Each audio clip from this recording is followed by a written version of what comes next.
What's happening, everybody? Welcome into a brand new episode of Crossed Up. Anthony Sanfilippo's here. I am Bob Wankel, and a special edition of Crossed Up this evening because we're doing it at night. We're doing it on a Thursday night, late night. 9:47 start time for the podcast this evening. If you have been listening this season, you know that we are typically AM guys, and if you watch us on YouTube, I don't know how Anthony does it, but he's never drinking coffee. I always have my extra large iced coffee from Dunkin' Donuts. But tonight, no iced coffee, going with the beer. So this is fun because the Phillies were brutal today, Anthony, and it was a pretty uninspiring series overall. I don't think that either of us are going to hit the panic button on this episode, but not great, man. No, not good. And I'm checking in, by the way. The reason we're recording at night is I'm checking in from our house up in the mountains. You may see family members wandering into the photo and in the video in the background, like my dad is right now. And my two sons are also here. We're headed to Cleveland for Phil's Guardians this weekend. And so we decided to make the trek up here tonight, make it a shorter drive tomorrow. But I wasn't able to see the game today. I know you were down there. You didn't miss much. Sounds like it. Sounds like it was an ugly effort by the Phils lineup. Although Corbin Burns has been pitching his ass off lately, right? So 10 strikeouts for him, 2 hits, 8 innings.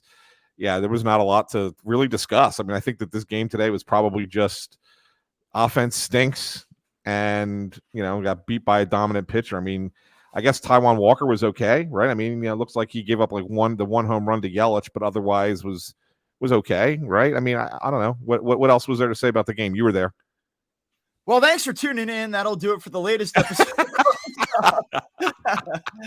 I mean, that was that. I think you pretty much hit the nail on the head right there. I mean, listen, it was a very simple game today, and it was one of those games where I think that the Phillies are obviously in this playoff hunt, and everybody's kind of living and dying by every single game. And I'm sure that you had some crazies out there that were ready to throw things at the wall today and want to break their TV. But I think for the most part, people kind of identified the game for what it was, which is the Phillies ran into a buzzsaw on Corbin Burns. He was outstanding his last time out against the Reds on Friday night. And he was great again today. I mean, he has 36 strikeouts in, I believe, 4 starts this month. He's only allowed 8 hits. He has a ERA just a shade over 1. I mean, he's been outstanding. And so this was not unique to what happened to the Phillies lineup today. This wasn't a matter of, wow, they had some opportunities and they didn't cash in. They were utterly dominated. And, I think my takeaway overall is that they lost the game, I don't think is overwhelmingly a disappointment. It's not the end of the world. Like, I don't have any awesome takes for you in light of what happened. But I guess one thing I would have liked to have seen would have been the ability to sort of spoil a little bit, work a little bit, get some pitches in the zone that you could perhaps handle. I mean, what they had today, they had 2 hits, Anthony, and one was a flare by Nick Castellanos, and the other one was basically an infield single that in stricter times could have potentially been ruled an error. I mean, that's what they were limited to today. And so you tip your cap and you say it is what it is. But I think if we're going to sit here and agonize over one of the results in this series, it was probably in Wednesday night's game. Yeah. Where they fall behind early, they get back into it, and then some things happen late and they don't get it done. But I mean, overall, I just don't have it in me. Like, I'd love to come on here because I think a lot of fans like to listen to us, and I think we're informative, but sometimes when I get going, I can kind of cater to the crazy fan that sort of overreacts to shit. I'll be honest with you. Like, I just kind of walked out of there today and was like, all right, let's see what happens this weekend. Yeah, I mean, look, the game, we kind of knew, right? We kind of knew that going into the series that they were going to have to, if they were going to win the series, they were going to have to get the first 2. And that's not to say that there was no confidence in Taijuan Walker, but we know how this lineup gets. We know that they are a free swinging lineup at times, and we know that Corbin Burns has been on fire. So that was kind of like not a great matchup for the Phillies. And so it was like, if you're going to win this series, take the first 2 games. And then if you lose the third one, okay, so you lose the third one. Now you lose 2 out of 3. It's not great, but at the same time, you won 3 out of 4 against San Diego. You probably thought split out of that series. So in essence, you're probably right where you thought you would be heading into this series against Cleveland. I guess the bigger question is that, what the heck is going on? What are they going to do now with the lineup? Because there's a lot of things taking place, Bob. I mean, Derek Hall got sent back down.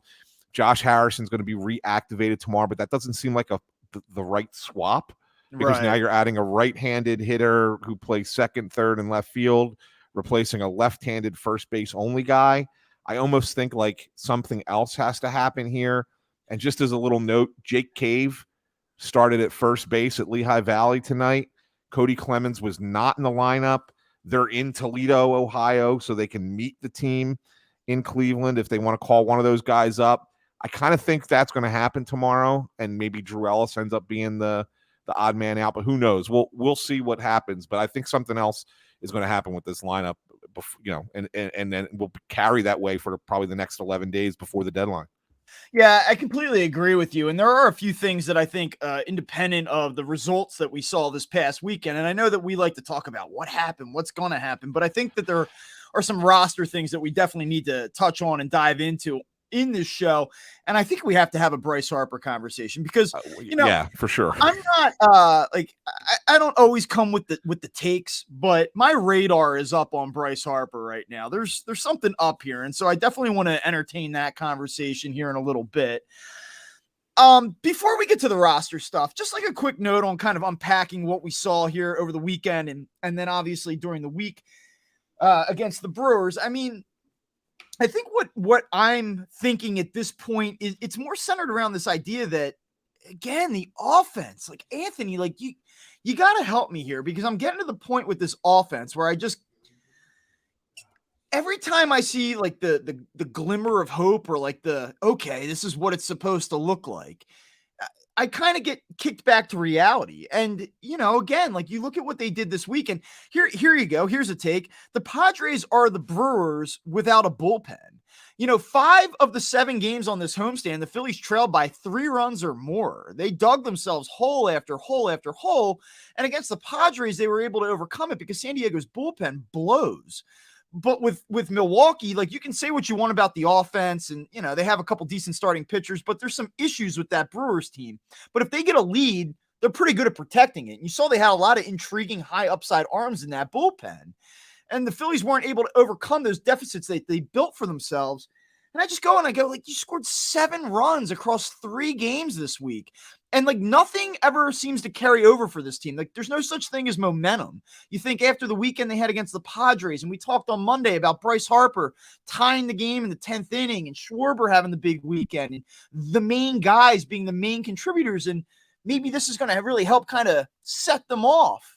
And like, it just doesn't materialize. And like, if you're thinking about really making a run once you get to October, like, can you trust this offense to march through the 15 wins it's going to take to do it? Or I'm sorry, the 13 wins, I guess it'll take to do it? Yeah, it's a great question, Bob. It's a great question. Can they? Sure. This offense, we've seen what this offense can do when it's right. Yeah, but can they do it for 3 weeks, I guess is the question, right? Like, can they do it for 3 weeks? I think you have to look at it and say, can you do it series by series, in all honesty?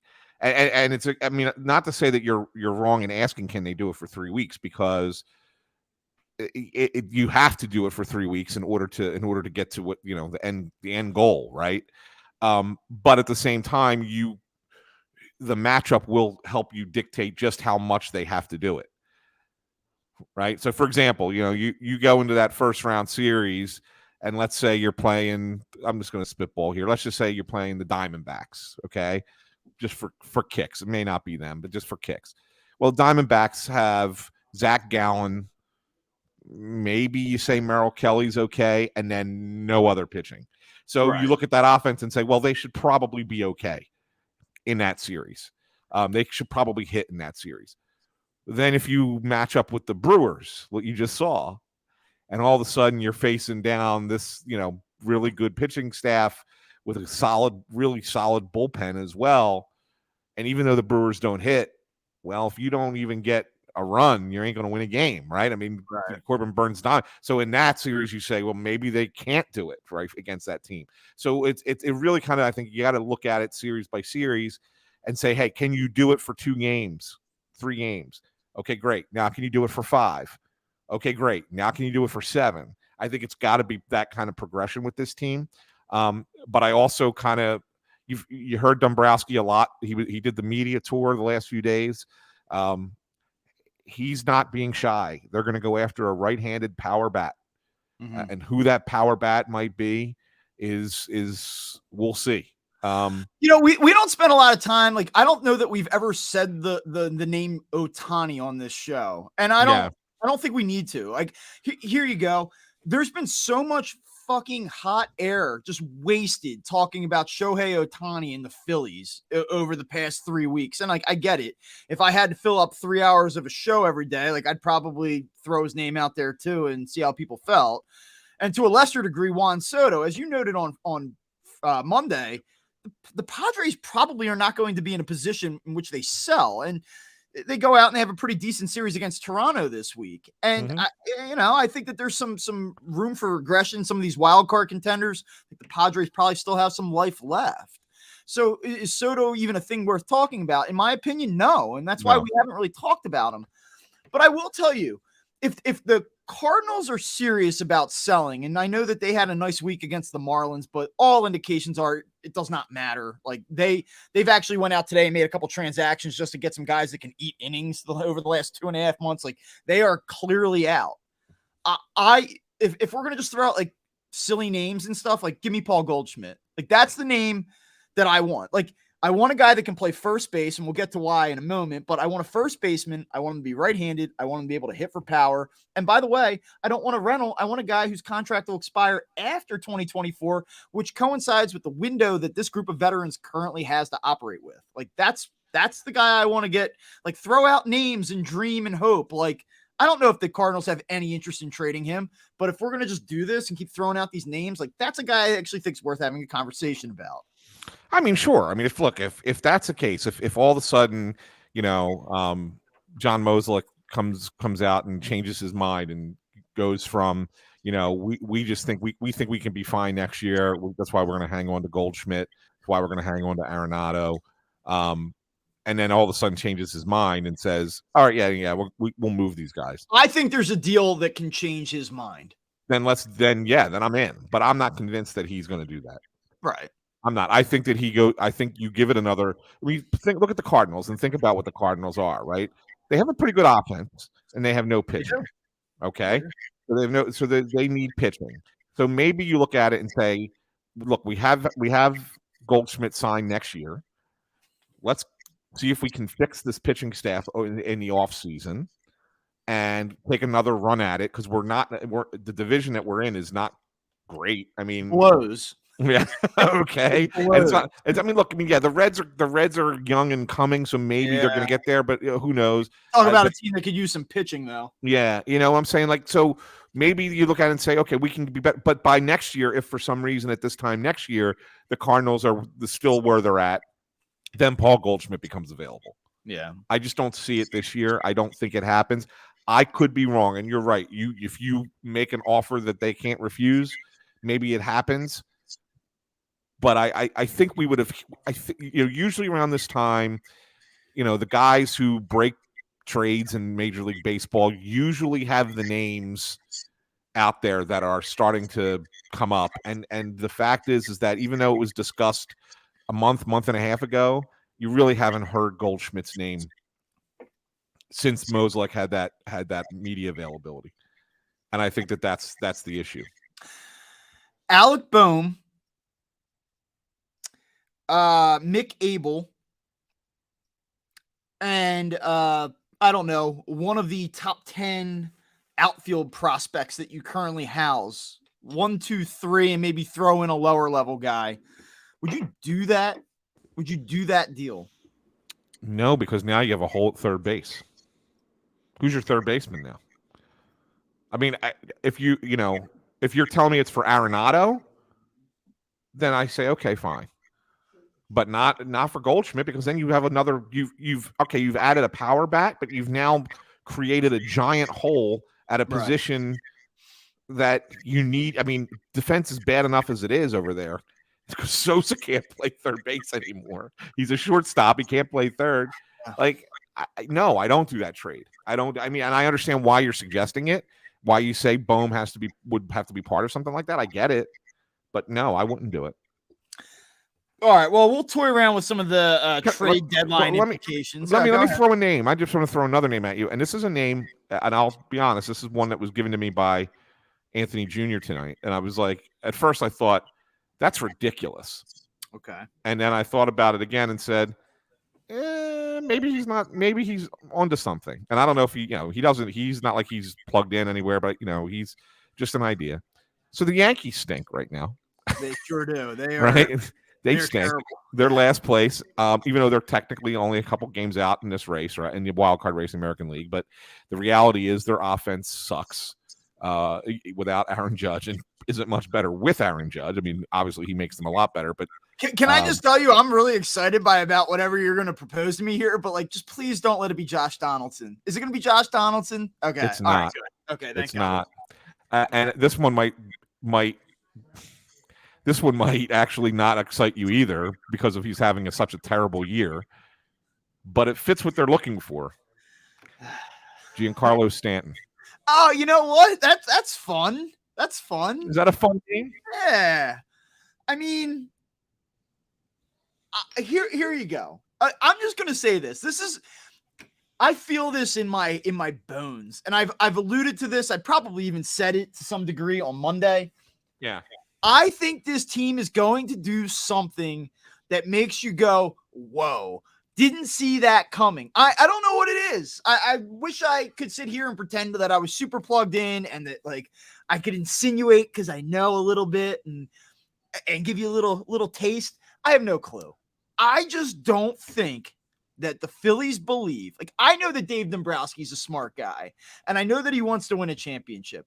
And I know that Dave Dombrowski knows that they can't just add a fifth starter and a little bullpen piece and maybe a guy that gives you a little versatility. It's not enough. Dave Dombrowski knows that this team needs another difference maker, that somebody that, whether or not his numbers are good this year or not, Dave Dombrowski, I think, knows that they need somebody that can move the needle. And one of the criticisms that I have about this team, and we can parse it, we can go through and we can talk about every little thing, but at the end of the day, I think they have it. I think they have enough. I think that they can win, but I do think that this team's a little bit stale and a little bit stagnant at times. And I feel like they need a little bit of a jolt. And I feel like that they need to go out and bring in somebody that changes the feel a little bit. Mm-hmm. Not that there's anything inherently wrong, not that their DNA is bad, but that they just need a difference maker. And I don't know where it comes from. Pitcher, infield, outfield. I just think they need something that makes people go, whoa. And if they do that, I think you can start to talk about this National League and say okay, yeah, the Braves are really good, but there's a way that we can plow through them again. But if they just kind of tinker on the edges of the roster, I just don't think it's enough to win a championship. And that's what this is all about. It's about winning a championship. So Giancarlo Stanton, yeah, not a great year. I'm not ooh, I gotta have him, but it's intriguing and I can get behind the premise of it.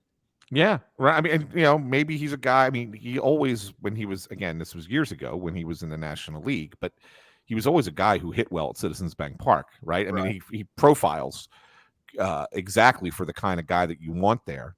I don't know. It just kind of at first I was like, Anthony, you're out of your mind. But then I was like, maybe I could see that. I mean, it's a lot of money, right? The Yankees would probably have to, take some money, send the Phillies some money with that. The Yankees are never going to tear down, but I think that if you've been observing the Yankees now for the last 2 months, and granted, their best players out of the lineup, but you know what? Other teams lose important players and they function. That is not a championship team. There's nothing about the Yankees that says we're going to even pretend that we can win a championship this year. And if that's the case, why not? Why not peel back a little bit? Yeah. And at least explore some of these conversations. Now, I don't know what I'm willing to give up on that. Not only that, just one last thing from the Yankees perspective. If you really think that in the offseason you got a shot at Shohei Ohtani, wouldn't it make sense to get rid of some money now? Sure. Just saying. Yeah, no, I hear you. And so here's the other part of the conversation. Like, we're focusing on offense, and that's where I think the Phillies are going to make some type of splash. Like Yeah. you said, Dave Dombrowski has not hidden the fact that he knows they need some right-handed help, maybe somebody with some power. Like, I think we all agree that that's a clear need. And I think that's part of the reason that not part of, but the primary reason that the Phillies offense is so infuriating and so inconsistent is it because it comes down to the fact that they're still bottom half of the league in home runs per game. I mean, they don't hit enough home runs to consistently throw up 5-6 runs per night. There's just not enough juice in this lineup, which is crazy to say given that you think about the names and what they have and how they're supposed to stack. But on the other hand, Matt Gelb, the Athletic, obviously plugged in, I believe in one of his pieces this week, kind of, said, hey, the Phillies are still looking at back end of the rotation help. Mm-hmm. And let me tell you, if there's something that I could be less excited about, it's the Phillies' pursuit of a stopgap fifth starter that is Noah Syndergaard, but not Noah Syndergaard, insert name here. Like, I don't care. Yeah, and you're right, but I will say this, and this is, I know you mentioned Gelb, but Dombrowski, part of his media tour, he went on the show podcast for the New York Post with Joel Sherman and John Heyman, and he said it. He said it. He said we're going after. He said we need starting pitching depth for the playoffs. He says just because he says like we've got guys in the minors, like and he mentioned Nick Nelson and he mentioned Falter's been pitching better, and he mentioned the kids like Abel and McGarry. He said, but he says we'd like to have something else there in case we need it. So that's what he's going to do. He's going to go get a guy, and it's going to be that level. I'm not telling you that that's stupid or that he shouldn't. I'm just telling you that it kind of goes against my thing here, which is difference makers, impact. Like, and not that these guys can't have impact, but like, let's look at Christopher Sanchez. And you talk about what he did on Wednesday night. He goes 5 innings, he gives up 3 runs, and he was not great. He pitched behind in counts a lot, but he didn't walk anybody. Like he's, one walk, out 3 passes left and right.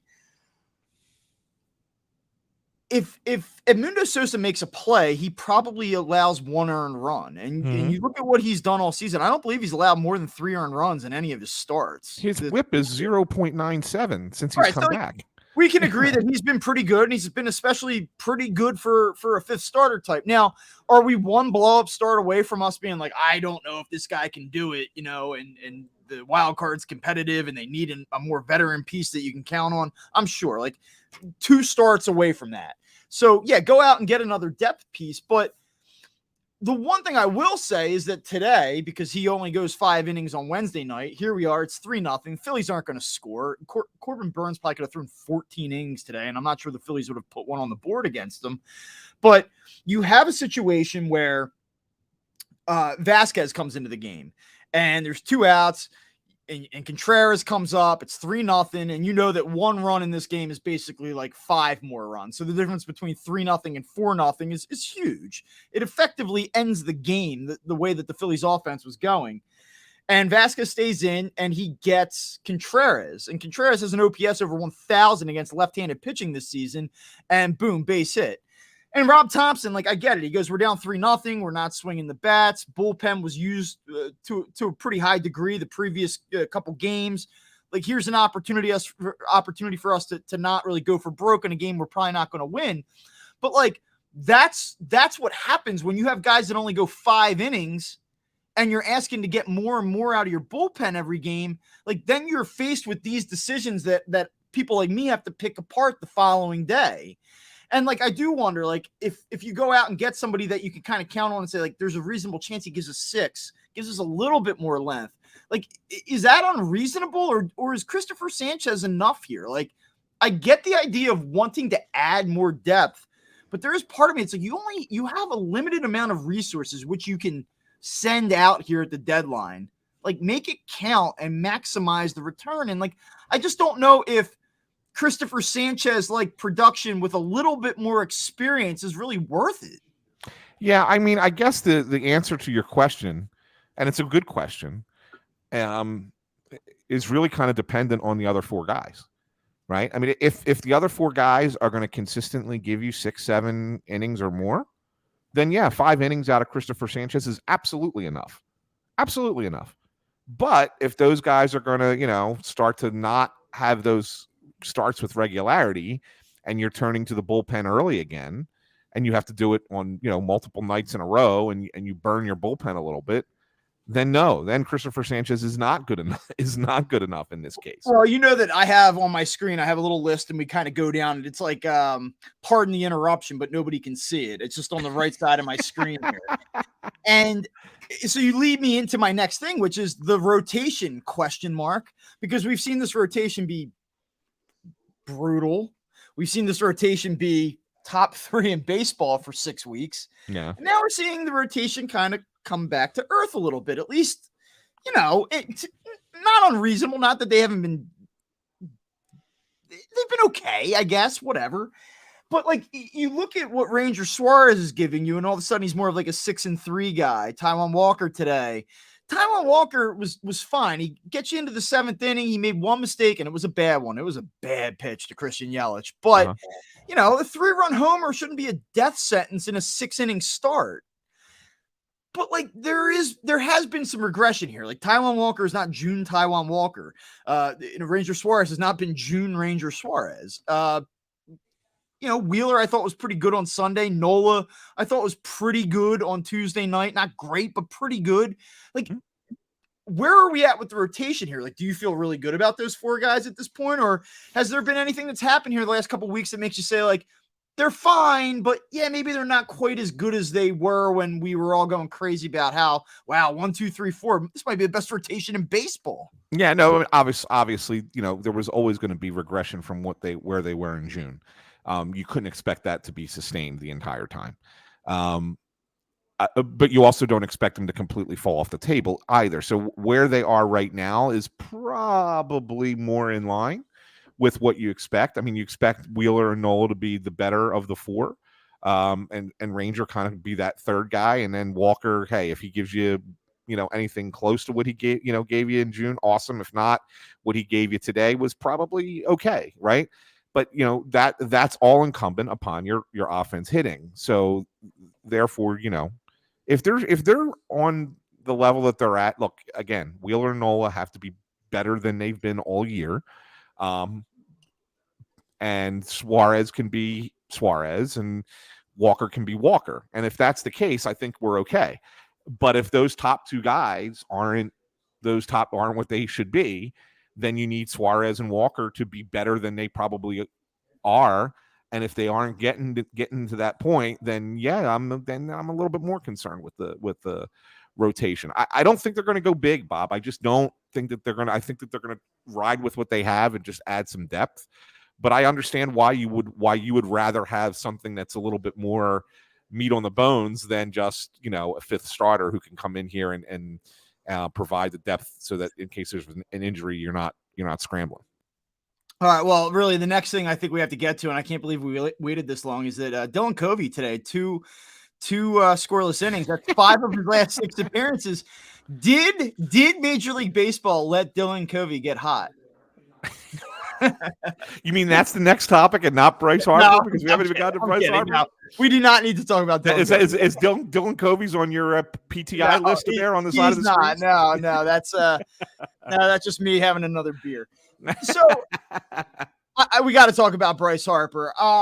So I read your piece, obviously, the other day, which provided a detailed outline as to why this first base thing is something that nobody needs to overreact to. If you just kind of think through it logically, there's a lot of sense in that. And you and I had a conversation about it. I pointed out to you, I was like, hey, listen, like, the lefty gets scratched in the middle of this series. It looked like it was probably going to be Wednesday night. Like, that's part of the reason why he probably didn't play Wednesday night.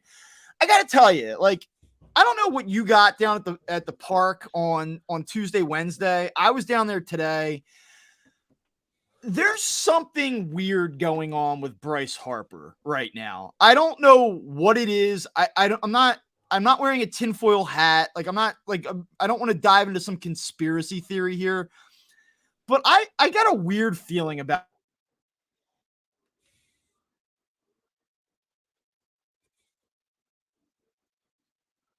Yeah.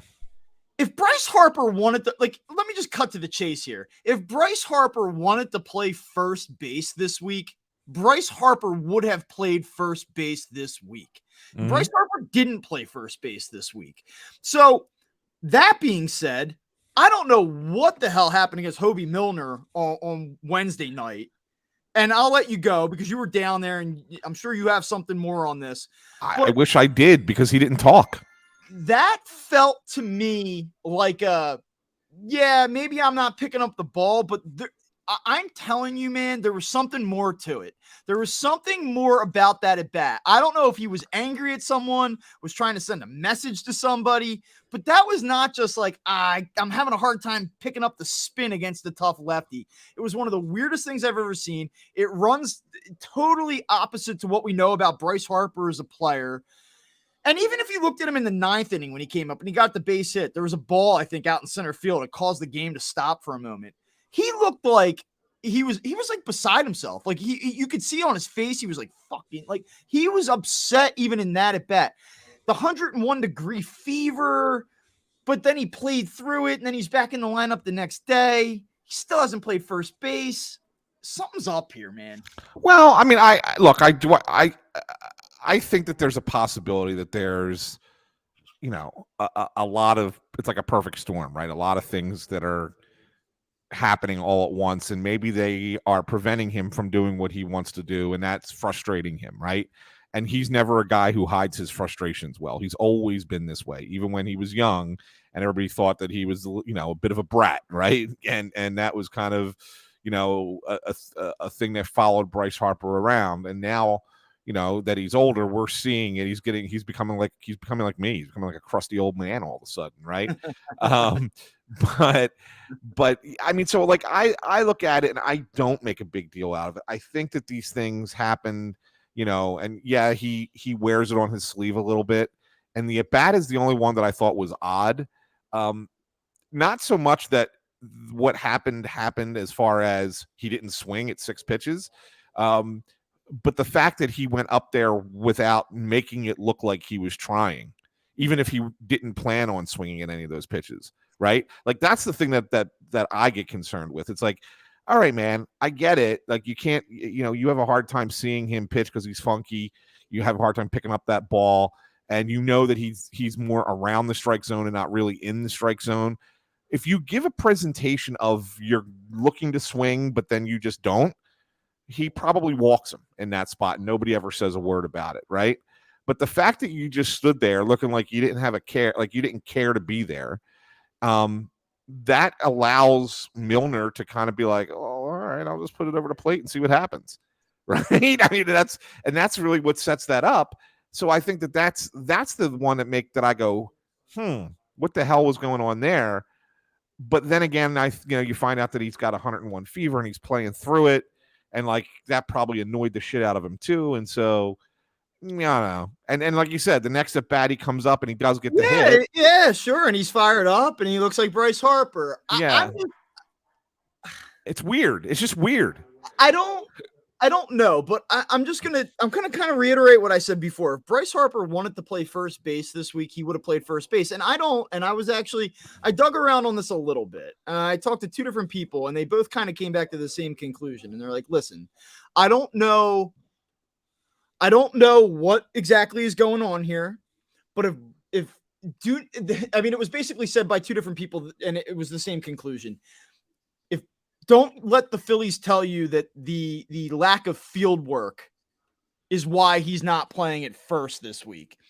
Because if he wanted to get that work in, they could get that work in. Like right. That was kind of like a deflection as to whatever the real issue is, whether he doesn't feel comfortable, whether the Phillies were waiting to let something else play out, whether there's some consideration about like, do we really want to go down this road? Like whatever's going on, there was an opportunity to get a bucket of balls and go out and get his work in and keep him on pace to do what they said he was going to do when Rob was asked about it before the All-Star break. Yeah. And you might be right. And if that's the case, then that's a concern. Look, he did say, remember on Saturday, in the doubleheader, Game one of the doubleheader when Johan Rojas makes that catch in his, the first inning, the second batter. We asked Harper about it afterwards, and he said, I wasn't even on the bench. I was in the back getting treatment.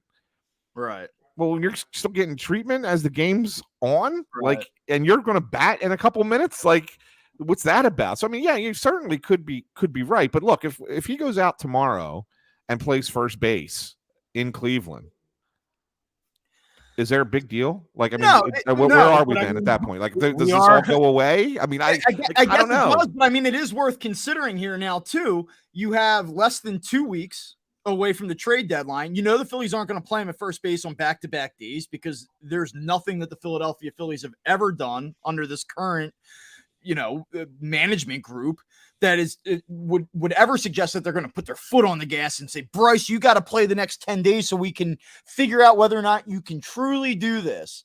So he's going to play a day, then go DH, maybe he's down a day. How many games is he going to play at first base before the trade deadline at this point? 5? Yeah, probably 4? Right. 5. Yeah, so yeah. And maybe the answer to this is yes, but man, you better be pretty damn confident in his ability to play first base after 4 or 5 games if you're going to say, yeah, we're going to totally go about our trade deadline strategy under the assumption that Bryce Harper is going to stick at first base for the next 2.5 months beyond this. I don't know. I guess I would have liked to, in theory, have seen a little bit more. Maybe all I need to see is 4 games. Maybe he's good enough where I just say, all right, well, this is clearly not a concern. But when you look at the need to bring in another bat, the uncertainty about Kyle Schwarber out in left field, what is Bryce Harper going to do the remainder of the year? I'd like to have a little bit more of a sample size here. So when you look at it in totality and you say, it's weird that they said that maybe even before the All-Star break he'd play first, then it gets pushed back to this Padres series, then it gets pushed back to the Brewers series. He didn't do it. That at bat last night, you just talked about him being in treatment at one point. There's a lot of weird things going on with Bryce Harper right now when everything we've known about him since he's been here is when he sets his mind to something, he gets hell-bent on it and he just does it. I'm surprised he has not played first base yet. And that makes me question what's going on.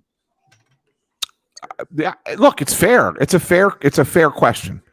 I still tend to think that he's going to play and he's going to play this weekend and then this all goes away.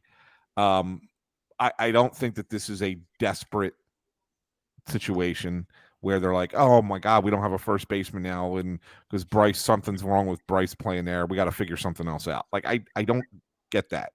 And I also don't think that they would wait until the last minute if they weren't confident in what they're going to do. Right. I mean, it's not like they're going to sit there and go, okay, we got 11 days. We got to figure this out in the next 11 days. They know what they're going to do. They already know. They're just kind of waiting for the right minute to make, the moves. And a lot of times that has to do with the other team deciding that, okay, we're finally ready to trade our players. But I'm not there, Bob. I'm not worried about it. If they think Bryce Harper can play first base, he's going to play first base. And they know just from watching him practice. I mean, they always say, well, you can't simulate a game. And you're right, you can't. But you could sure as hell hit ground balls really, really hard at a guy and know, okay, he's fine. And I certainly don't think this is about throwing the ball because I watch him throw. You're down there and you watch him taking fielding practice and you're watching him throw the ball. I don't think this is about health. I don't think this is about his elbow, at least. At all. I mean, maybe there's something else in play, but I don't think this is about the elbow. I don't think the Phillies would even entertain this. The messaging, one thing that I will say, in addition to Harper, if he wanted to play, would be out there, it still kind of seems to me like the messaging from the Phillies is we want him to do this. We expect him to do this. We're hoping he does this. Well, did you hear Rob Thompson on 90 WIP when he was on with the morning show? I did. Where he mentioned he was worried about his health, but it's more about the rest of his body. The rest of his body, yeah. And I think that what I kind of put that to, and I don't think that there's another issue because look, he runs hard, so I don't think it's anything lower body. I mean, you see him running hard, whatever. So I don't think that there's anything really there. A couple times you see him kind of when he swings, maybe he swings too hard. Maybe you think he got some kind of core muscle thing, or maybe some kind of just like something in the rib cage or something, right? Maybe whatever. But I mean, that's you're speculating wildly at that point. What I think it is the fact that the guy has not played in the field for a year and a half. Yeah. And you don't want to put a guy in a situation where now all of a sudden he's got to play in the field all the time again, and his body's not used to it. And I think it's more that if you're looking for something physical, I think it's more that and how that can wear him down and affect him in other ways that you need him to be good. And so maybe that's the pump that breaks with Bryce Harper. I don't know. That to me that's the only thing I could think of from a health perspective. Yeah, I hear you, and hopefully we get some clarity on this weekend. If we don't, if you and I are talking on Monday morning and saying, "Wow, this is still weird," then I think at that point something is up. If this remains ambiguous, if it remains uncertain, we don't really understand what's happening. They're not really committing to anything. But yeah, I mean, maybe there is a scenario where he goes out and does it this weekend, and we can all move forward and we feel good about it. I mean, who knows? Here's a transition. One guy that won't be playing first base for the Phillies this weekend is Derek Hall. And, I feel bad because Derek Hall comes up last year for Bryce Harper, essentially, and he does a good job. He gives the Phillies some power from the left side of the plate. And you kind of hope that maybe you knew that he wasn't going to be an everyday guy, but maybe he'd be a usable part. You match him up. He's a bench player that can give you some pop, a useful major league player. And not a huge sample size this season. He gets hurt early. But, I mean, 167, a 437 OPS. He was an automatic out when he came back up here over the past couple of weeks. And bad defense, bad at-bats, tons of strikeouts, didn't hit a lot of balls hard. I was very, very disappointed with Derek Hall. And I know that you and I had talked about him previously and said, he's probably not long for this team. He's not really a fit for what they have going on here moving forward. Any other thoughts though about how things played out with Derek Hall? Because I wouldn't say that I had great expectations here, but my God, he was brutal, and I don't want to pick on the guy because he's a good dude, and hopefully he figures it out, and whether it's here or somewhere else, which I'm starting to think it might be somewhere else. But man, he just a total zero at this point. Yeah. I mean, look, you never want to see this happen to any player, especially a guy who's trying to make his way into the big leagues, right? And not only that, he's just like one of the nicest guys in the world. Yeah, good dude. He'll talk to you forever, right? Sure. I mean, so you root for people like that. You want to see them do well. But I'll take you back, Bob, and if we go back to the episodes we were recording when I was down in Clearwater back in March, it was pretty obvious to me that he was not in the mix before Rhys Hoskins got hurt. Right. And he was going to be sent down. He was not going to be on the team. He just was, even with Harper not back yet. Right. He was not going to be the DH. That was just it. I mean, they were going to carry Cave as the left fielder and Schwarber was going to DH, and that was going to be what it was going to be. And then Hoskins gets hurt, and that throws everything into disarray. And then, Hall makes the team because they need a first baseman. Then he hurts himself. And even when he was close to coming back, you'd have those availabilities with Rob Thompson before the game, and you would ask about him. And he'd say, yeah, whatever. He's going to have his rehab assignment, but he's going to have to hit. He's going to have to hit to get it back up here. He's going to have to hit. And so, he hit a little bit in the minors, and they bring him up, and he was, like you said, he was terrible when he got here. I don't think he was ever really part of the long-term plan. No, I think if Derek Hall, what I expected to have happen was that Derek Hall would hit 230, run into 5 home runs while he was up here, 3, 4, 5 home runs, and then be sent down, and people go, whoa, that's long ball Hall. You can't send down Derek Hall. Where he would at least make it a little bit weird. I thought that he would make the transaction weird, and he didn't. He made the transaction necessary. Yeah. I'm surprised by it. I really thought there would be the strikeouts, the defense would be whatever, but I thought he'd run into a couple while he was up here, and the at-bats were just, again, I want to choose my words carefully here, but feeble.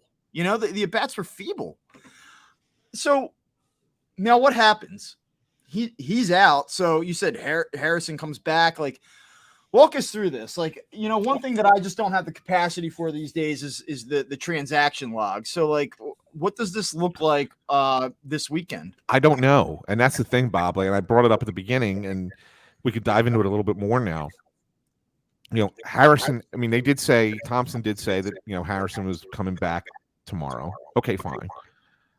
But if you're taking Hall out, and I thought it was interesting, like, why did they announce Derek Hall was sent down right after the game? They didn't, so it's weird even like after it's on the transaction. It's on the transaction log, right? Which right. Like the Phillies didn't come out and do their whole like, hey, we are making this move. I know they didn't send it to us in the Phil's media tweet either, like that private Twitter account that the writers have access to. Yeah, and then all 237 writers all tweet the same transaction. But I mean, it didn't even come through there, which is why I was someone caught the transaction log and threw it out there. It was funny after the game.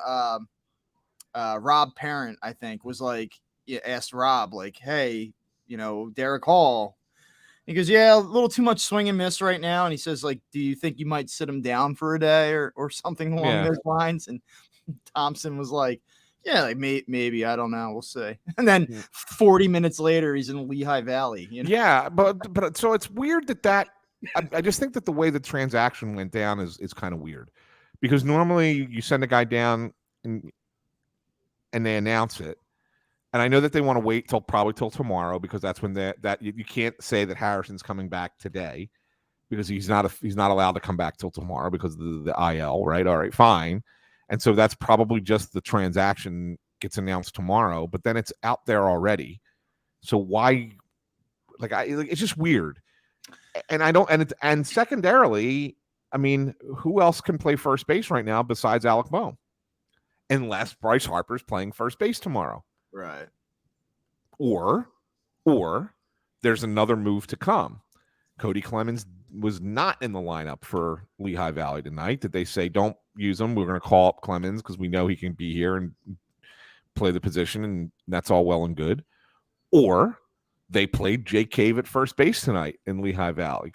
Is that a thing where they're thinking about, okay, maybe we'll call up Cave. Let's see how he looks in the game down there. So is like Drew Ellis on this team in a week? Like, that's the question, Bob. Right. Like you would have thought that he was the guy that would have gone out with Harrison coming back again, right-hander, right? And I almost forgot about him. I guess he could play first base too, but you're not playing him and Bohm, I think, at the same time. But right-handed bat. He came up when Harrison went down, so it kind of makes sense that that's what the switch is. Yeah, I really don't know where anything is at this point with this team. I think they're trying a lot of different things. I will say this, that apparently Jake Cave has been taking ground balls at first base for a while now.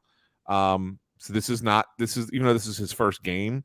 This is something that they've been talking about as a possibility. So the fact that he got into a game tells you that he probably isn't terrible in practice at it, right? So it's probably something they go, oh, okay. Let's check it out and see. The defensive standard at first base for this organization is not exactly. I'm not talking about like Fred McGriff here. You know what I mean? Like, Rico Bronya. Yeah. Travis Lee. Travis Lee. Couldn't hit, but yeah. I guess. We'll see. I feel like that they have to get the bottom of this roster figured out. And like, it's not what's ultimately going to determine whether or not they make the playoffs. I don't think the margin for error is that small, but there have been points here recently where I look at the bottom of the roster, the edges of the roster, and I say, I think that there's 3 guys right now up here in Philadelphia that you could swap out with players at Lehigh Valley, and like, it would be an upgrade. Yeah. So, and I'm really curious to see, like, I know that Josh Harrison showed signs of life before the All-Star break, but again, like, are we on the Didi Gregorius plan with him? Like, we get post trade deadline. Is he here, or is he going to stick this out? Because like, I just don't feel like he's shown enough. Like, yeah. I don't know. At the end of the day, it's about the stars in this lineup, the dudes in this lineup being productive. It's about Nola and Wheeler being productive.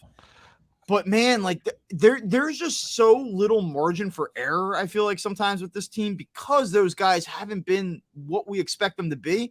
Like you need these fringe pieces to click and be optimized, and I don't think they're optimized right now. I don't either. I got one other one for you. We're gonna little things that you're going to question. Does this mean something? Does this mean something? Justin Crawford tonight. I don't know if did you see this? I did not. Had his first at bat in the first inning of the game. Hit a broken bat ground ball, hustled down the line, didn't seem to have an injury of any kind, and then was pulled from the game after one at bat in the first inning at single A. Well, I mean, you want to talk about, you say, tinfoil hat. Well, I'm saying, right? I mean, throwing all these things out there, and and the guy that continues to get overlooked is Scott Kingery. He had 3 more hits tonight. Cave also had 2 part of hits. me that's like, keep Scott Kingery away from this team. Like he's not it. Like that's Clentak. Like saw Matt Clentak today. By the way, I know. Did you see him? He was there all weekend. Brushed shoulders with him. I had to apologize. I came off the elevator hot, and Clentak was right there, and I kind of got him a little bit and was like, "Oh, my bad, sorry." He's grown out his hair. There's a little bit of a flow in the back now. From what I understand, even though he works for the Brewers, he still lives here. Lives in the area. Yeah. I actually have a Matt Clentak take. He had to go. He needed to go, but it wasn't really all his fault. Like it's really Andy McPhail's fault. Like Matt Clentak's probably going to get another crack at like a high level executive job at some point, and it probably won't be that far in the future. I don't think you're wrong. Yeah, I don't think whatever. You're wrong. I don't want to digress here too much, no. But yeah, I mean, listen, like I think Crawford, like maybe there's something to that. I don't know. I mean, certainly not to bring him up here. We know that, but this time of year, like I'm rooting for it. I want chaos. I want chaos this year. Like I don't want to trade Andrew Painter. Do we have to talk about Andrew Painter on the show? Is there anything to say here? Like no, he says he's not going to pitch until 2025. Phillies do the right thing. Hopefully we'll still be talking about this team and at that time, and we can talk about it then. Should they have cut his elbow open back in March? I don't know. I don't think so. I mean, really, let's imagine they did, right? Let's say that they chose to do that right away. Where is he at in his rehab at this point? And what's the target, right? Yeah. If you're talking about a 20-year-old kid coming back from Tommy John surgery, it's 12 to 18 months.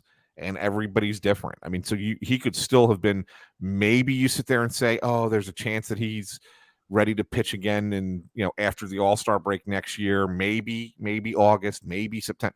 He might have missed next year anyway, right? So just trying to see if they can get through it without having to go Tommy John for 4 months. I don't think that I don't think it was a wrong. Like people act like Dave Dombrowski and the Philly Fanatic made the decision to not. You know what I mean? Like people are like, "Well, they should have just did it." And like, it's not just fans that want to see the kid pitch. Like there are people, prominent voices in this city that like want to hold the Phillies' feet to the fire, like over everything, like everything. Yeah. And I'm critical of the Phillies. I mean, Christ, we've been doing this show. What was our first season of the show? 2018. Yeah, this is our 5th year. Believe it or not. Like, everyone knows, like I'm ready to rip the Phillies when necessary. Like I'll tear them to shreds. But I just feel like lately, like there's this thing like they should have operated on Painter back in March. They should have never traded Mickey Moniak. What the fuck are we talking about? I know. Good for Mickey Moniak, man. Like I am not rooting against Mickey Moniak, but you are kidding yourself if you think that was going to happen here. Not only that, if you're kidding yourself if you think this is going to happen beyond this year. Come on. I know he had a couple hits or a hit last night or whatever. Like he was productive. I'm not trying to take anything away from him. He entered the day yesterday with 15 at bats against left-handers with 1 hit. This is what I was just going to say. He had 1 hit and 15 at-bats against left-handers. It's not that he can't hit left-handers. It's that the Angels know that he's so bad against left-handed pitching that they won't even fucking let him try to not hit left-handers. They don't even give him the opportunity. I was going to say, you've said it better than I could, because I was going to point out that here's a guy with an OPS over 1,000, and his team won't even let him face a left-handed pitcher. Like, come on, let's be honest. You know what? Like, he's a 4th outfielder at best. He is, but like, good for him, because you know what this year has done? It has sustained his career. Like, he will have a job at the major league level now for the next handful of years. And maybe he beats the very modest expectations that I maintain for him. And maybe we'll look like idiots, and you can take this clip and put us on freezing cold takes in 2 years. Great. Like, I'm rooting for it. Even if he does all of that, I still have no issue with trading him when they traded him for what they got in return. I know Noah Syndergaard was not Noah Syndergaard of Mets lore of 2016 or 2015. I get it. But for what they needed, I thought Noah Syndergaard gave them the contribution that warranted that trade. And if Mickey Moniak turns out to be a good player, okay, great. You won a pennant last year. Team probably wins 88 to 90 games this year. Like, it's okay. It's okay if Mickey Moniak turns out all right. And not only that, Bob, let's also keep in mind, everybody wants to panic about how bad of a trade it was, right? If Mike Trout doesn't get hurt, is Mickey Moniak playing? Probably not. Okay. No, but I mean, and you know what? Hey, you got an opportunity that nobody counted on. He's taking advantage of it. And like, kudos to him. I mean, 11 home runs, OPS hovering around 1,000. I don't care if he's only doing it exclusively against right-handed pitching. Like, that's great. Like, you're now a usable major league player. Even if you don't do it at that level moving forward, there's enough like, hey, you're a first-round pick, high first-round pick, first overall. He's going to stick around, and good for him.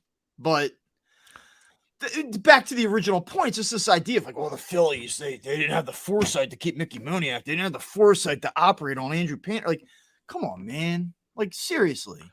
Well, the fans are out of control sometimes. I saw the guy that's going to perform the fucking surgery is the guy that recommended that he doesn't get the surgery. Exactly. Come on. It's like, I get it. It's frustrating. I want to see Andrew Painter pitch too. Come on, man. I know. It's so funny. I can still remember when the one day he pitched in spring training that we were like synchronizing our we got your TV on. We're gonna watch it. No, you remember? I was like, no, you're like, he's pitching. I said, well, I don't have the MLB TV app, and then you gave me your daughter's login, so I can watch it. What a glorious inning it was! I know, that was pretty funny. Just enough of a taste to hold me over for 2 more years. That's right. We got that one spring training inning against the Twins. By the way, just because we brought him up, and I didn't really expect to bring him up, but would you entertain his name in a conversation? Any type of trade? I don't really know what the precedent is. I don't know off the top of your head. Like, has anybody ever traded a blue chip prospect that's 2 years out from being able to throw a baseball at a competitive level? That's a great question, and I don't know the answer to it. But if a team was interested in him, would I do it? You got to tell me who I'm getting. Sure. Because I'll tell you right now, he's still only going to be 22 years old when he debuts in 2025. He feels like, I think he's Justin Verlander. Yeah, I do. I think that's a good comparison. Yeah, I just think he's a little bit like, there's like a maturity factor. I just think he's it. I really do. And I'm not I don't pretend to be a prospect guru. I don't pretend. By the way, a pet peeve of mine. Last week we had the draft, right? Yeah. And Phillies are 9th round selection, and there's just people on Twitter that are like, super raw, very toolsy, high upside, love his swing plane. Little bit too much swing and miss for me, but boy, if he gets the right player development program, the sky's the limit. I'm like, he's a high school kid. You never saw this kid swing a fucking bat ever in your entire life. Give me a break. Oh, Bob, yeah, you're right. It drives me nuts. Super raw, very toolsy. Great back-to-ball contact potential. Come on, man. I feel the same way, man. I do. And then even when I'll tell you the crossover with hockey. same thing. Like, yeah, we do a little bit of research on like the first round types, right? You kind of watch some video and try and learn a little bit about them. Talk to some people about these guys, just in case, right? If your team ends up drafting them, then you could speak with a little bit of authority. But when you start getting into like those later picks and no one's ever seen play ever anywhere, and it's like, oh, and they're giving you a scouting report, like, come on, like, I, what do you really freaking know? You know nothing. You know absolutely nothing. Come on. Plus Velo struck out the side at perfect game Georgia when he was a sophomore in high school. I was there. Yeah.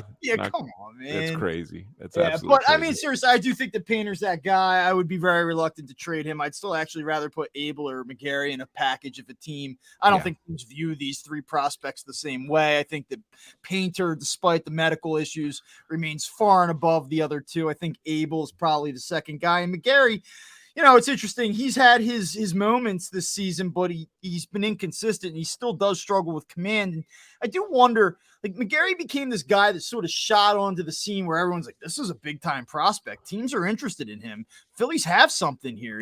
There's some plus upside. I do wonder if like he's kind of not gotten stale, but is that lack of ability to take that next step consistently sort of maybe limited some of the upside in the way that he's viewed around the league and the way that he might be entertained in potential trade packages. Yeah, I mean, keep in mind, I mean, he is, he's 24, right? He's not a little kid anymore. Not young. Yeah, I mean, it's been 8 years since I watched him on YouTube throw his perfect game. Sophomore year perfect game session. Yeah, I mean, he's been okay, in the minors, but he's only thrown 40 innings so far this year, and he lacks control, man. Like 6.1 walks per 9 in 11 starts. Doesn't have any hits. He's 6.1 hits per 9. That's good. But 6.1 walks per 9. He strikes out a lot of guys. 12 strikeouts per 9. Okay, good. Is that, what that sounds like to me? It sounds like a guy who maybe becomes a back end of the bullpen guy at some point. Yeah. Right? I think that's probably where he's destined to be. Just saying. Yeah, no, I'm with you. Well, I don't know if you have anything else you want to hit on aside from the one last thing, but that's what I have for you this evening. No, that's it. That's good for the Phils. I think we wrapped it up pretty good. I mean, you got 3 games ahead in Cleveland. We know that they're getting must-winner got to have this weekend for the. I think that they should. I mean, look, Cleveland's no good, and they're not getting. I mean, the BB kid, who's the rookie, they face him Saturday, and you got Wheeler going against him. Tomorrow is Suarez against Williams, who is terrible, and then Sunday Nola pitches against TBD, and who knows who they're going to, because that was the spot that was originally Bieber. And he's on the IL, and I don't think it's going to be Quinn Priester again. So we'll see what Cleveland does on Sunday. But I think that Gavin Williams guy. No, come on, he's got like a little upside to him. 1.18 WHIP, by the way. No, 23 years old. There's a little bit of heat on him. No. I'm not a big fan. I think that I think the Phillies win at least 2 this weekend. I wouldn't be surprised if they sweep the Guardians. Sweep the Guardians. All right. Yeah, okay. Wouldn't be surprised. Right. So yeah, that's it. That's a little preview for the weekend. Here's my one last thing, Bob, and this is kind of a wacky one last thing, but I feel like it's worth mentioning. And you brought up on Monday about, I forget which reliever it was, but the Padres reliever who was, so mad at himself that he was punching himself in the head. And then you have Tom Cosgrove, I believe. Yeah, it was Cosgrove. Okay. Then you had Tommy Kahnle absolutely obliterating a fan in the Yankees dugout. And I mean by a fan like an actual, not a human being, not a human being, but the fan that blows air, right? So he kicks it, absolutely destroys it. Then you got Jared Kelenic from the Mariners breaking his foot, kicking a water cooler. What the hell's going on? Like with these guys, like, does there have to be some kind of, look? You've coached kids, right? And now these are professionals, and these are guys that are, obviously they're perfectionists, and it's a lot harder and everything else at this level. But it's almost like this is happening a lot more. You're seeing these guys get so frustrated. I mean, even last year, Chris Sale breaking all the furniture in the thing and punching the wall and everything else. Like, and we've heard stories over the years. Of course, these things happen, but it just seems like it's happening more and more. And it's like, should teams like really be focusing on these players from a mental perspective and like really have people talking to them sooner so that these kinds of outbursts aren't happening on the regular? That's deep. I don't even really know how to respond to that. Well, Yeah, I mean, I come to you because you've coached kids. I'm sure that they used to get frustrated too, right? they do. I mean, the thing with kids would be throwing the bat, throwing their helmet after a strikeout, and you kind of like you try to tell them, hey, listen, like there's a way to go about showing your frustration, and this isn't it. You look like an idiot when you do this. That being said, I mean, I've been in games as a coach where, and I started coaching high school baseball when I was in my early 20s. And so myself at 23 and the way I reacted to situations a little bit different than how I would react in my early 30s. Time goes on, you try to like harness things a little bit, but there was a time I can even tell you, like, we as a team were not performing the way that I felt that we needed to perform in a pretty important game. And I remember, I'm at third base and I have the skull cap on. And I get into the dugout, and we have these hooks in the dugout where we kind of like hang all of our stuff, obviously. And I was so angry that I palmed the skull cap, and I just like took it, and I was like ready to hang it up, and I just felt myself kind of go like Hulk for a second, and I gripped the skull cap and I just slammed it like in frustration against the cinder block in the back of the dugout, and it shattered it like in my hand. And I looked at it, and I did it again, and I shattered the helmet in half. And like I'm intense. Like, if you're listening to this show, you know that I have some energy, I guess. But like I try to be very positive with our players, but like I have even felt myself in a moment. Like I didn't launch the helmet, and I wasn't going on in a tirade of F words or anything like that. But just in that moment, I kind of just got so angry and so frustrated because I felt we were better than what we were doing. So I don't know. And the reason why I say that is I don't know. Like, do players need to speak to somebody in order to ensure that they're not overwhelmed? I don't know, because I didn't feel like I needed to speak to somebody. I just kind of let the moment get me a little bit. I think that these guys are just so competitive. So much is on the line. It's tough, and I think that it just kind of happens where these things don't go well. You don't get the results you work your ass off for, and it just sometimes it gets the best of you. And I think baseball is the sport that kicks your ass more than any other sport. Yeah, it sure does. It right? Sure does. Yeah. I mean, if you think about guys who struggle when they're struggling in other sports, it's they're usually not prolonged situations. It's not like a guy, is really struggling. If you're a 3-point shooter and then all of a sudden you can't hit a three in a game, okay, fine. But usually the next time you go out there, you're probably hitting your threes again. Because if you're a 40% 3-point shooter, you're going to hit 40% of your shots. You might have a game where you shoot 15%, but you're also going to have a game where you shoot 60%, and that kind of gets you back to the 40. And so that's just what you are. So I don't think it festers as much in a sport like basketball. Football doesn't really have that kind of, situation where you're failing on the regular, right? I mean, just as individuals.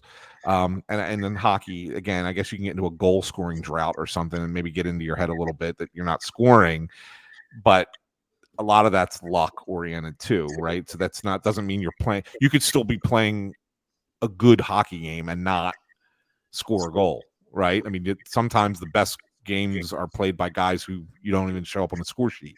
So but I think baseball is that sport where it's a lot more, it's a team game, but so much of the team game is individualized that I think it can get to you, man. And I I get it. I understand it, but it's like, can I give you like a little bit of like almost like a second one last thing that kind of plays directly off of this? Yeah, go ahead. I don't know if you saw last night in our little Slack chat, I posted a bunch of screenshots about the reaction on Twitter to Matt Strom after he gave up the lead. Yeah. Did you see that? I did. Yeah. One thing I'll say is this, and like, I don't, I get the fans, they go through their entire day. They're living and dying by every game. Like every game is important. And I think some fans also have money on the Phillies in these games too, which I don't think should be overlooked as well. Correct. But I said to myself, I'm like, remember when we did the podcast with Garrett Stubbs, and I said, like, do you guys ever go on like Twitter after a game and search your names and see what people are saying about you when things go south? Hey, he kind of like didn't answer it directly, but was like, we're human beings. We want to win. Like, certainly some of these guys are looking to what people are saying about them after a game. So, Matt Strahm gives up the lead and shit happens. It's not like he was atrocious. He made a mistake out over the middle of the plate and cost them. And in the Slack, I dumped it in. I said, man, like, I don't know that I could be a pro athlete. Yeah. Here's a little sampling. And I don't want to like parade on like profanity here, but like Matt Strahm fucking blows. Matt Strahm can eat a fill in the blank. Why does Matt Strahm feel the need to continuously give up crucial runs as soon as he enters the game? Matt Strahm is ass. Matt Strahm is ass. Matt Strahm, cry emoji. One fucking strike, Matt Strahm. One fucking pitch. God fucking damn it.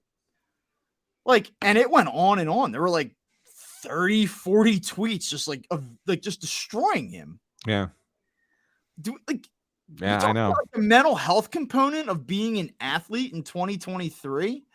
I get like, dude, Eagles play on a Sunday. I've had a couple beers. Like they go 3 and out. I'm like, oh, here we go. Like, I get it. Like, I understand. I am a fan of sports that gets frustrated and has Twitter on my cell phone. I know, but man, like we gotta check ourselves a little bit. Like this is destructive stuff, and like it will take a toll on these guys. It has to. Like these guys aren't 45 years old. They're 22. They're 26. They're 30. They grew up with cell phones in their hands when they were in elementary school. They use these apps. And like, I don't know how the hell these guys fail and then go online and look at the damage. Bob, people are saying about themselves. I couldn't do it. I could not come back from that. How many times do you walk in the clubhouse right after a game and a guy's sitting there and right in front of his locker with the phone out and you can see them scrolling? What do you think they're scrolling through? Yeah, they're not. Good game, honey. Nice try. They're not scrolling through text messages. That's for sure. Matt Strahm is ass. Like I could not do it. Like as a guy who we do a podcast in which we talk about failure. I just talked about Derek Hall. Like it's time to go, Derek. You weren't good enough. Like that. I'm not saying that that's easy for these guys. It's not. But man, like it gets personal and it gets nasty and. And quickly. It sucks like that. And hey, listen, you guys get paid to play a game. They can deal with it, I guess. But man, like you talk about like the mental toll of the game on these guys. Yeah, I don't think it's all that unreasonable to see why somebody's beating the shit out of a fan. Again, not a human being, but an actual air fan. Yeah, no, it's tough. Well, there you go. Good episode. I actually enjoyed this. When I can actually keep myself up at night. Mixing in a little beer is nice. A little different vibe to the show, but it's tough, man. It's 11 o'clock. I am very tired right now, Anthony. makes two of us. Don't forget, I was teaching this morning too, right? So I'm up early. So very good. All right. Well, listen, Phillies Guardians this weekend out in Cleveland. If you're going out to Cleveland, you can see Anthony Sanfilippo. He'll be in the stands. Look for him. Find him. DM him and ask him what section he's in. And if he wants to meet you at the Rock and Roll Hall of Fame. I think I told you this last year when we did this same trip with my dad and my kids. We were in Pittsburgh and walked in. We were in the Pirates team store because Andrew wanted a Pirate shirt, and a guy recognized me from the podcast and just said, "Hey, love your podcast." And I was like, and the boys were like, "Are you serious right now?" And I was like, "Yeah." You know what actually makes me feel good? Like we look at the metrics of like who's listening to this show, how many people, and like it's growing, but it's not like explosive growth. It's not as much as I'd like it to be, or that you would like it to be, but it's pretty good. It's like growing, but I feel like we're getting a little bit more like tread. Like there's a little bit more like, oh yeah, like dude, I like your show, or like, oh yeah, you're that guy with that podcast. Like I do feel like that the notoriety of the podcast is expanding a little bit. Yeah. So hopefully, when we're in the Guardians team store, somebody will recognize us again. Yeah. I can share that story with you on Monday. Yeah, brick by brick. All right, Yeah. listen. You can follow us on Twitter. The show account is at UpPhillies. You can follow Anthony on Twitter at AnsanPhilly. I'm at Bob_Wankel. Make sure that you're checking us out on YouTube, Spotify, anywhere that you get your podcasts, and we will talk to you on Monday.